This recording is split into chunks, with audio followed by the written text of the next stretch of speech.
విశ్వక్సేన్, కయాదు లోహర్ జంటగా అనుదేవ్ కేవి దర్శకత్వంలో రూపొందిన చిత్రం 'ఫంకీ'. మరి ఈ సినిమా ఎలా ఉందో ఇప్పుడు రివ్యూలో తెలుసుకుందాం. కథలోకి వెళ్తే కోమల్ విశ్వక్సేన్ ఒక అప్కమింగ్ ఫిల్మ్ డైరెక్టర్. 4 కోట్లని చెప్పి తన మొదటి సినిమా 'ఫంకీ' చిత్రానికి 40 కోట్లు చేస్తారు. ఆ దెబ్బతో నిర్మాత స్ట్రోక్ వచ్చి పడిపోతాడు. దాంతో ఆ నిర్మాత కూతురు చిత్ర కయాదు లోహర్ రంగంలోకి దిగుతుంది. కోమల్ చేత ₹1 బ్యాలెన్స్ సినిమా షూటింగ్ పూర్తి చేస్తా అని మళ్ళీ కోమల్తో సినిమా స్టార్ట్ చేస్తుంది. మరి ఈ కరోడు జరిగిన నాటకీయ పరిణామాల నేపథ్యంలో కోమల్ ఏం చేశాడు, బడ్జెట్లో సినిమా పూర్తి చేశాడా లేదా, ఇంతకీ కోమల్కి చిత్రకి మధ్య జరిగిన డ్రామా ఏమిటి, ఫైనల్గా 'ఫంకీ' సినిమా ఏమవుతుంది, కోమల్ చిత్ర ఒక్కటయ్యారా లేదా అనేది మిగిలిన కథ. ప్లస్ పాయింట్ సీజన్కి వస్తే సినిమాల నేపథ్యంలో సాగిన ఈ 'ఫంకీ' సినిమాలో కొన్ని కామెడీ పంచులు పెళ్ళాయి. అలాగే విశ్వక్సేన్, కయాదు లోహర్ కాంబినేషన్ కూడా వర్కౌట్ అయింది. ముఖ్యంగా కయాదు లోహర్ స్క్రీన్ ప్రెజెన్సీ చాలా చోట్ల ఆడియన్స్కి రిలీఫ్ ఇచ్చింది.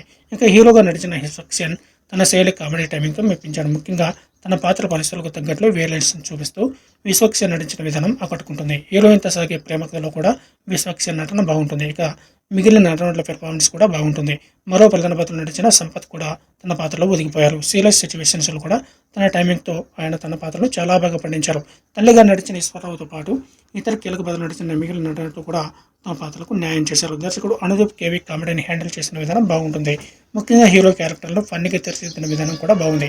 ఇక మైనస్ పాయింట్స్కి వస్తే హీరో కొమ్మల పాత్రను, ఆ పాత్ర తాలూకు డైలాగ్స్ను బాగా డిజైన్ చేసుకున్న దర్శకుడు అనుదీప్ అంతస్థాలో మిగిలిన పాత్రలను మరియు సీన్స్ను జనారంజకంగా క్రియేట్ చేయలేకపోయాడు.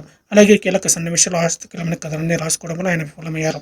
మొత్తానికి స్క్రీన్ ప్లేతో పాటు ప్రధాన పాత్రలను ఇంకా బలంగా రాసుకుని ఉంటే సినిమాకి మేలు జరిగేది. ఇక టెక్నికల్ విషయానికి వస్తే దర్శకుడు అనుదీప్ కేవీ తన టేకింగ్తో మెప్పించిన, తీసుకున్న స్టోరీ లైన్కి పూర్తి స్థాయిలో ఆకట్టుకునే విధంగా ఆయన స్క్రీన్ ప్లే రాసుకోలేకపోయారు. సినిమాలో బ్యాక్గ్రౌండ్ స్కోర్ బాగుంది. సంగీత దర్శకుడు భీమ్స్ చిత్రంలో అందించిన పాటలు పర్వాలేదు. సినిమాటోగ్రఫీ కూడా బాగుంది. సినిమాలోని చాలా సన్నివేశాలను చాలా బ్యూటిఫుల్గా సులభతరంగా తీర్చిదిద్దారు. ఇక ఎడిటింగ్ విషయానికి వస్తే అక్కడక్కడ ఉన్న కొన్ని సీన్స్ను ఎడిటర్ నవీన్ నోలే తగ్గించాల్సిందే. నిర్మాతలు సూలజల నాగవంశీ, సాయి సౌజన్య ఎక్కడ కాంప్రమైజ్ కాకుండా ఈ చిత్రాన్ని నిర్మించారు. వాళ్ళ నిర్మాణ విలువలు చాలా బాగున్నాయి. ఇక ఫైనల్గా చూసుకుంటే 'ఫంకీ' అంటూ కామెడీ ఎంటర్టైనర్గా వచ్చిన ఈ చిత్రంలో కామెడీ డైలాగ్స్ అండ్ కొన్ని సీన్స్ పర్వాలేదు. నటన కూడా బాగానే ఉంది. అయితే boring play, regular scenes and simple story వంటి అంశాలు సినిమాకి మైనస్ అయ్యాయి. ఓవరాల్గా ఈ సినిమా ఆకట్టుకోలేకపోయింది.